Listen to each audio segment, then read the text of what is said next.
১৯ বলে ৩৫ রান করে যখন ব্যাট করছিলেন, তখন মনে হচ্ছিল ক্যামেরুন গ্রিন মনে হয় পাকিস্তানের ম্যাচটি শেষ করে দিয়ে আসবে একাই। কিন্তু একের পর এক বাউন্ডারি আর ছাড়া করতে পারল না নতুন বিস্ময়কর এক বোলারের কারণে। উসমান তারিকের বলে ক্যাচ আউট হয়ে ফিরে যান এই ক্যামেরুন গ্রিন। উসমান তারিকের বলে ফেরার সময় কোনোভাবে মেনে নিতে পারছিল না ক্যামেরুন গ্রিন তার আউটটি। বারবার দেখাচ্ছিল বলটি ছিল চাকিং বল, কোনো মতে এটিকে লিগাল বল বলা যায় না।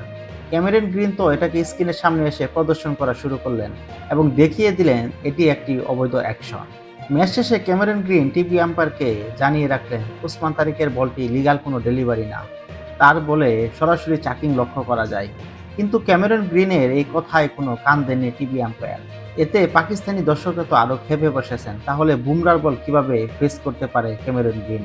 উসমান তারিকের বলে চাকিং অভিযোগ ওঠার পর পাক ভারত এক শীতল যুদ্ধ চলছে উসমান তারিককে নিয়ে।